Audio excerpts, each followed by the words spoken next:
Welcome back. So now it's time for the Johto Gym Leader Castle. Yeah, so like in the first Why game, is we the have castle Gym Leader floating in the sky? It's called La Puta. Yes, that movie had a huge influence on Japanese culture, and Pokemon is no exception. Anyway, all right. So I have my gold version here, and I have my own pre-made team specifically for this. So, and I got my selection here. Right, yes. So what? Pokemon that I like using. So once again, the idea is to bring Pokemon over from There you the go. Game Boy. Give me this guy. Give me a second. Have you ever dreamed of flying? Yeah, sorry. So yeah, in this, just again in this stadium too, the trainers have actual names, and their names are not, and they have actual things to say even during battle. I see. This guy is the build. This guy's yes. the I kind will of look different.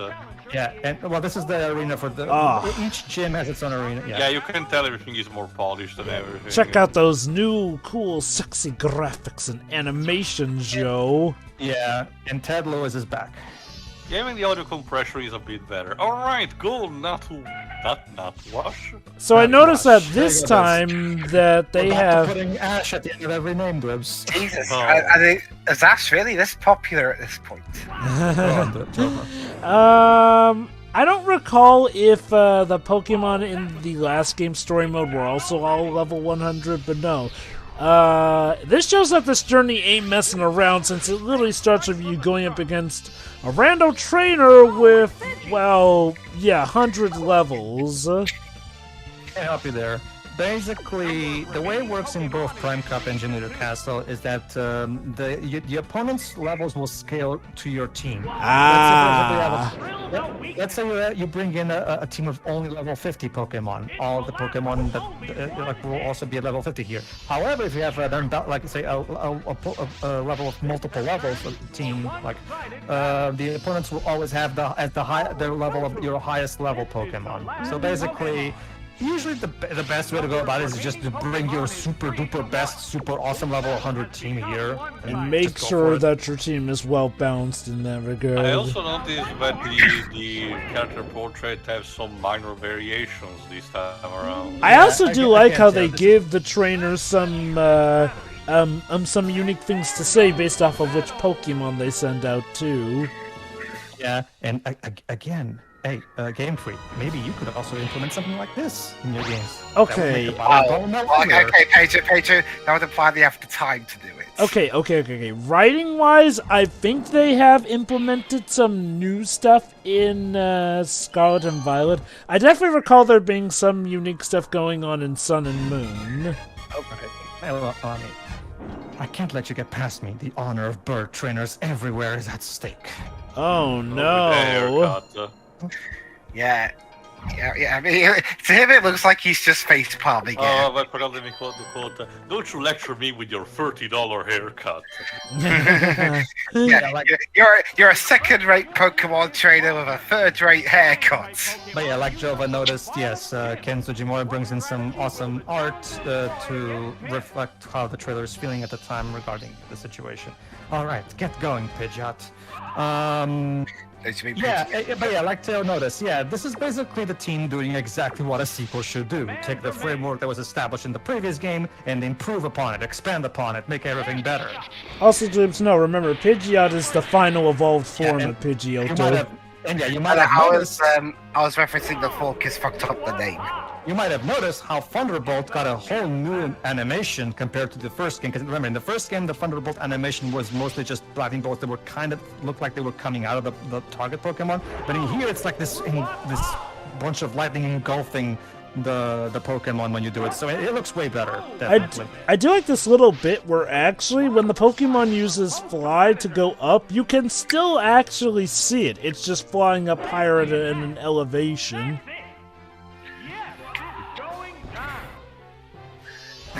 Pidgeot. I also still love the logic, however, that, a Pokemon that is currently in use of Fly cannot be attacked by the move Fly. It's Togetic.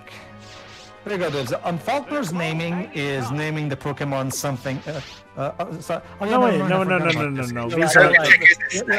You're right. I forgot about this. Yeah. Too much to your content, Ribs. The important characters, like the gym leaders, don't name their Pokemon. They just leave the names by default. Oh God! Yeah, I mean, okay. I'm at least glad that Whitney doesn't try and change any of the name, because you probably just change it to yeah, they can look at this. Millie Cute or something like that. Yeah, much better animation for Thunderbolt there, in my opinion, compared to the previous game.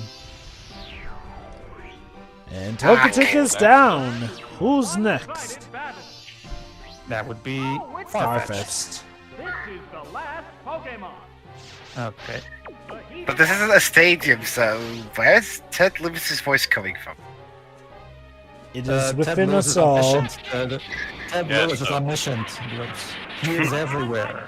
He sees you in your sleep and he knows when you're awake. Ted, please don't. Are you suggesting that Ted Lewis is Santa Ted Claus? Riddle, Ribs? Ted Lewis invaded my house and stole my morning cereal. Sacred fire. Oh, his trademark move.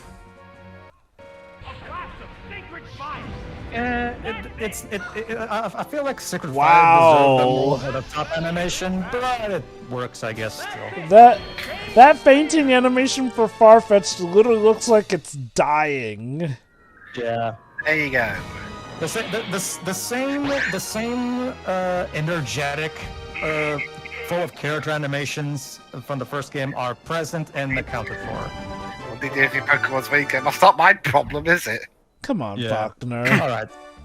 So with that, we got the key to the next gym, Azalea Gym, where Bubsy is. So there you go. So again, it works just like the previous. I said Bubsy for a second. That's Bugsy.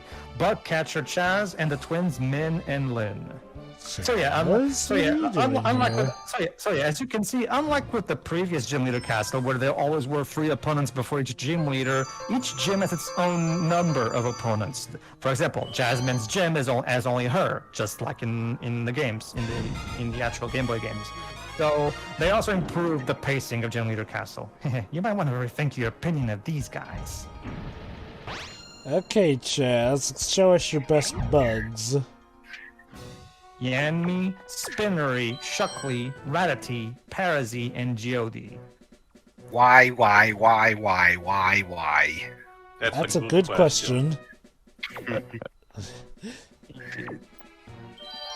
Already. The challenger has advanced to the Azalea Gym. The first opponent is Chaz. Why are you narrating my life to me? Alright, let's skip that, because, Yeah. And Oh. then we beat Chaz. You brought Lugia to that fight. Skipping the battle. Yeah, I didn't expect that either. It's because I still wanted to show Ted Lewis saying, because Ted Lewis always says the next opponent is Chaz, a bug catcher. Like, so they also had Ted Lewis record the name of every single opponent in Gym Leader Castle. Kudos. I was just marveling at the fact that you brought Lugia to a bug fight. Like, that's some overkill there. Yeah, it is. I think I only used Oho, though, if I remember correctly. Okay. Pika, I guess, kind of makes sense, but Jig, that's kind of disturbing.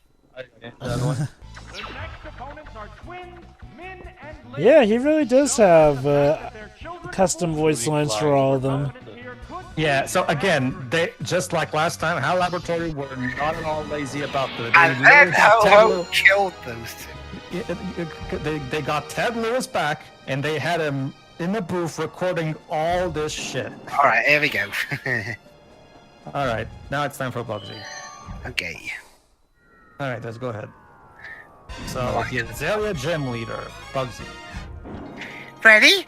I'll show you just how tough bug Pokemon can be. Yeah, Guzman's gonna do that better. Okay. Yeah, I can't. To be fair, he has a Pupitar, so. Yeah,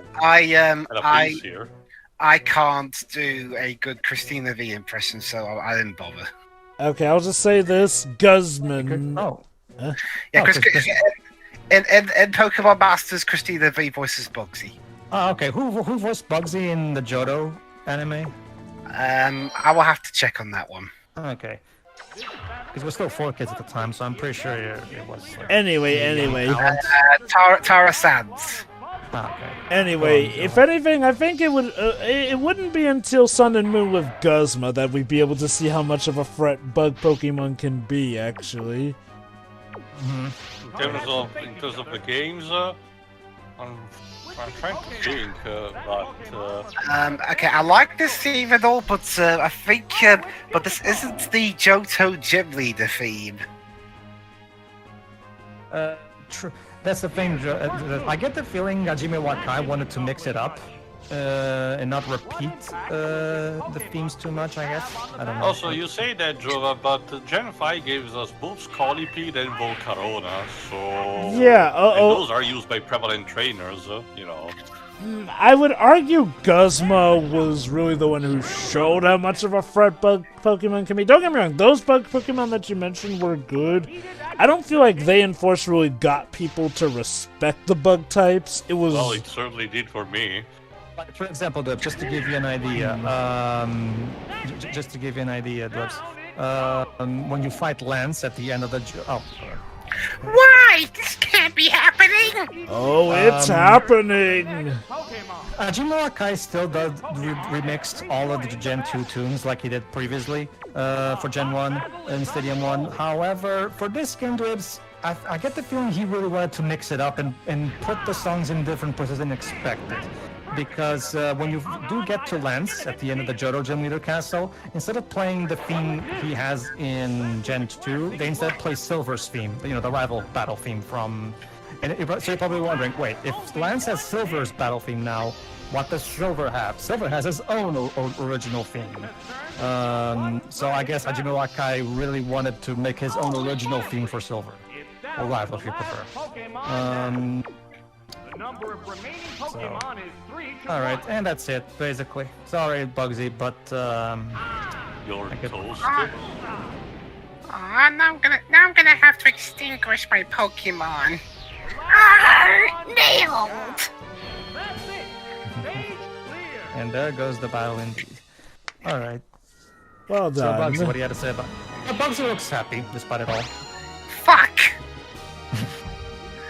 I need to do some more research. You know, you're gym leaders. Isn't it kind of your job to lose, That's also essentially? Well, I mean, he takes it better than That's the... also the big question, like, what Yeah, this- constitutes of someone to be this guy. qualified as a gym leader? It takes better than this girl, at least. Oh boy, I would like to Whitney. remind you that in Gen 1, Giovanni managed to get the job as the last gym leader without people suspecting about his racket. Okay, I'll try my best girl voice for Whitney, but again, don't expect... Dude, just use the same voice you give to Arif. Yeah, no, I'll do that. Just don't expect Sarah Williams or Would you anything. be Bugsy? I like cute Pokemon. So yeah, we have a lass, and her name is Lois. Ha, Lois. I'm surprised. Is the next trainer called Lady or something? Yet Marilette, Miouette, Lobette, Woget. Yeah. Fanfat, Waget, Snubette, Meowette, Marilette, and Teddyette. Get it? Because she's a girl, even though half her Pokemon are male. Must resist Ah, obvious well, Super Crown joke. Oh, yeah, only Snubble are female. Yeah. Next in line are the members of Oh the wow. Gym. Stained glass and everything for this field, I see. Yeah, again, compared to the first game, they really went out of their way to make each gym look very distinct in comparison to how they were in the first game. Ah, my poor Pokemon. Alright, Joe, you can be the beauty next time since I haven't played anyone yet. And she was shot by the sounds of it. Alright, so... Goldenrod gym battle. Well, alright then. I'll play with you for a little while. Oh, Rita. Okay. Apoddy, Meridi, Digdy, Ponydy, Remoraddy, and Scentdy. D. Okay, is Rita like the cousin of King Dedede or something? Okay, I don't quite get the mentality of having stained glass for Whitney's battle stages. Or a normal type. Because I get the feeling probably what happened. reflex and I'm guessing probably what happened was the developers looked at the concept art for each gym, and they tried to replicate something that's more elaborate that the original games didn't really have the technology to properly represent. Maybe, who knows? Maybe this is how Sugimori originally envisioned. I don't know. Actually, Sugimori, that's the characters, I think. So, who's the art director? I'm ready whenever you are. You look pretty tough yourself. I mean, honestly, if anything, it makes Whitney's Battlefield look like we're Alright, going. I'll need to check this shit out. Is she actually gonna be done after lowering the mill tank? Well, Mill Tank is our trademark Pokemon. Please tell me they have her bring it. Like, come on. We have seen. If I recall correctly, Lance did not bring a Dragonite in the match in the previous game. Yeah. Which was Well, it depends on what the sacrilege, AI but yeah. Yeah, it depends on what the AI is feeling at the time. There's the She Mill has to- Tank! I'm sorry Really for this started one. that. Everyone's favorite. But yeah, no. The weird thing about the stage is that it looks like we're going to church. Whereas instead, when I think Whitney, I think more barn-related. Yeah, when you go into this gym in Gen 2, the gym does look brownish in its color scheme, so I can't see where the logic came from for this. Oh, I get Yeah, that. What I'm talking about more so is the stained glass, which again makes this resemble more so a church. I guess the art director for this game thought that, okay, this all looks a bit too brown, let's put something to spice up the color scheme, maybe. So it looks cool in my opinion. So, I mean, it even has a Pokeball in it and everything, so, I don't know. Go on, my Mill Tank. Pose like one of my French girls. And of course it has the goddamn rollout move. Of course it does. So ironic that what makes a normal type so actually dangerous for Gen 2 is a rock type move. Ah, shit. Yeah, we kind of have Lugia early on this time, so no What? more torment. No! Oh no, she turned into Mark Wahlberg. Bring out a new Pokemon. Oh, it's Wigglytuff. Oh, duh. Who else would it be? Sparks are flying from both competitors. Yeah, and the animation is voiced by Megan Holling said, who was half of all characters from the sounds of it at that double the time. Whereas in Pokemon Masters, she's voiced by Sarah Williams. Mm-hmm. I guess they wanted to still keep the anime and the game casts separate. Okay, it's a bit bizarre really because it happens also for the Japanese voiceovers. All the characters have different voice actors no matter the type of dub in Masters EX. Also, you can tell that the developers of this game watched the second movie because the way Lugia is animated, especially his idle animation, is very reminiscent of how he's animated in that movie. They're both hanging tough. Like the only ones who got back the original, voice actors for Japanese and English were the characters explicitly attached to the anime, so Jesse, James, and Ash. Oh, knockout. Was it Yuji Naka for a second there? Just one Pokemon remains. Alright, moving on. Oh, it's Stantler. Stantler. This is the last Pokemon. Alright, The bring it heat on. action continues. And for some, yeah, okay. No, okay, this is where I just use recover, just in case. Why not? He uses the oxygen from the air to recover, I guess. That was his weak spot. Good going. Yeah, basically in Stadium 2, when your opponent hits you with a critical hit, usually what happens is the opponent will make a comment, I hit you in the weak spot, take that, or something like that. So again, they did go out of their way to give the opponents a good amount of lines to make the battles more lively. That is nice. Again, you can really tell that the developers really got set down and think, okay, what can be improved? What can we add to make this better? Again, it's exactly what a sequel should do. Take everything that the original game was and improve upon it and expand upon it. Wow. Lugia's worst nightmare. Not the legendary birds, but just a random deer. Since it's the Pokemon that's arguably giving him the toughest time of the three. I find it interesting, though, the animation they went with for when Lugia is using a special attack. He throws his right arm, then his left arm, and then both his arms at the same time. Weird. Sorry, Whitney. Aw, damn it. You're so mean. Give the Wait, badge. what? That's a little callback to the actual Gen 2 games. Remember, because remember when you bit Whitney in Gen 2, she goes like and she Oh. starts crying, and she doesn't give you your badge. So you and that Completely forgot I'm about pretty Morty's sure original that- design. I'm pretty sure that's Claire you're thinking of who refuses to give you the badge after beating her. No. Remember, if you go back and look, trust me. If you when you bit Whitney the first time in Gen 2, and by that I mean the original Gold and Silver, I think they also did the same thing in Heart Gold and Soul Silver, didn't they? But whatever. In the original Gen 2 that this game is based on, when you bit Whitney, she goes, you're so mean. And if you keep talking to her, she'll just keep going, and she won't give you the badge. So if you try to go back in a way, then the other trainer that you just fought before her tells you, "Oh, you made Whitney cry. It's okay. She always cries when she loses and everything." Maybe. Again, it's a small moment, but I like it because it adds an extra touch of character. Okay. You know? And in case you're wondering, in Masters, she does get over it. So that line that she just said now when she lost, that's a direct callback to the Gen 2 moment, to that Gen 2 moment. Okay, I'll admit I kind of forgot about that detail since I usually default to Claire's whole spiel after you beat her, which... Again, that's the funniest thing.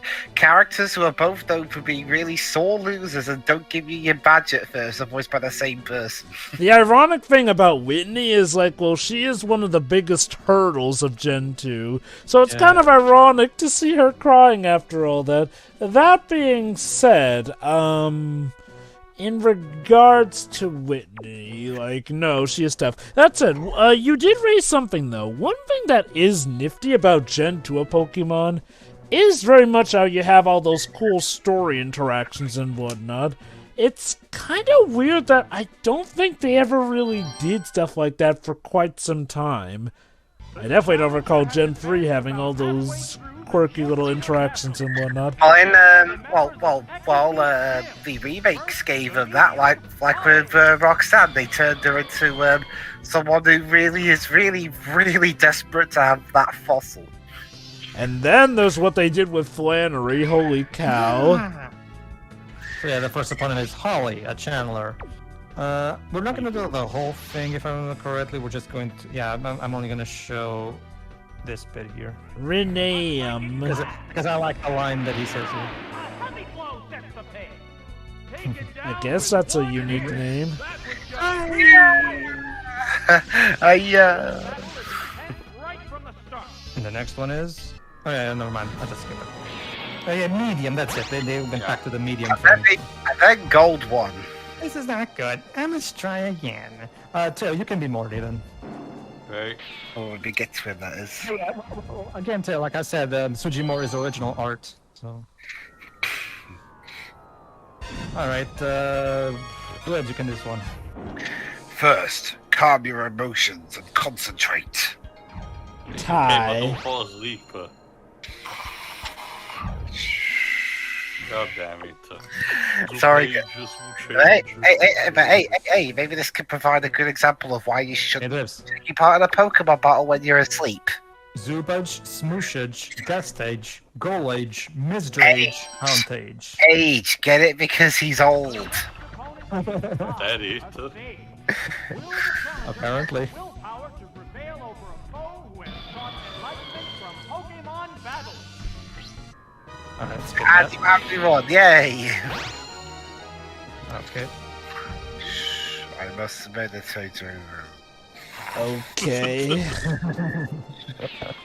And he never woke up, I guess. Sure. Next. Alright, Tail, you're up. Yeah.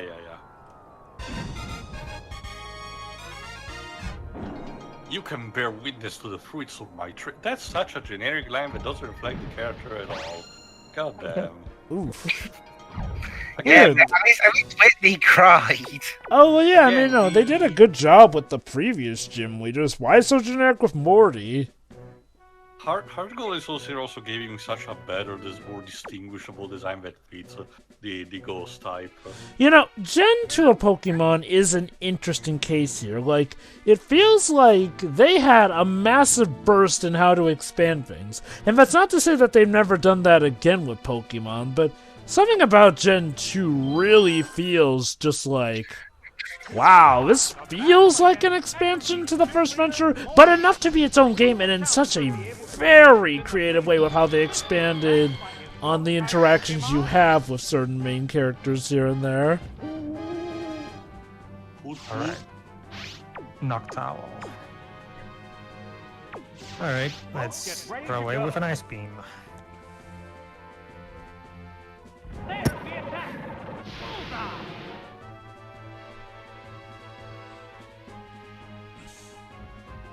What will the other side do? The hit glanced right off. Oh god, the recoil. A hot battle is unfolding. Alright. And All now that another for a ice drop of blood. basically. Sharp attack. That struck home. He's still hanging in there. Maybe he'll be able to turn it around. Yeah, that's another thing actually that they had. In the original game, they didn't have this, but every time a Pokemon just barely escapes fainting by just a tiny little bit of health, they always have Ted Lewis say something like, "It hung on by the skin of its teeth," or like, "It managed to hang in there." I think so there again, was they a added line a for lot that in the more- original games, but it's nice that it's getting reflected here with the announcer. Wow, wonderful. Yeah, and just like last time, Ted Lewis delivers these lines with all the gusto in the world. Argus. Yeah, Joe has a point. Yeah, the dialogue-wise, they're really let down in this game for some reason. I mean, that's weird. Like Jova said, they handled the previous games as well. Again, they even implemented Whitney's sore loser trait. But with Morty, I get the feeling the developers didn't really take a good look at Morty in Gen 2. I mean, not that Morty in Gen 2 was particularly great. I mean, it's in the remakes where they do it better with him. So to their credit, there wasn't much room in the original Gen 2 games to work with, but they still could have tried to give him some lines that were at the very least more interesting than just mentioning the name of the Pokemon when he calls it out, and that's just the name, like, whatever. Like a go Giraffarig. Go forth, my ball of destiny. Yes, excellent. I'm so not giving a shit. Although he is doing one of the best jobs we've seen against Lugia so far in this playthrough. Yeah.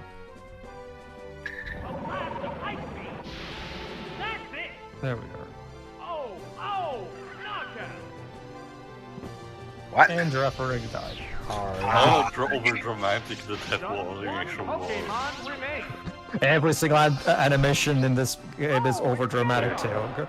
Remember, we have to show. Remember, Teo, that's the whole appeal of these games at the time. Showcase all the Pokemon in 3D doing all these awesome things that you could never see in the Game Boy games. Yeah, because we're on the N64. Yes. Get in or get out, Teo. I got a PlayStation 1, so I was never in. I had both, so I was fine with it. Uh-oh, your special defense fell down. You know what that means. Check shield because we didn't want to win anyway. Exactly!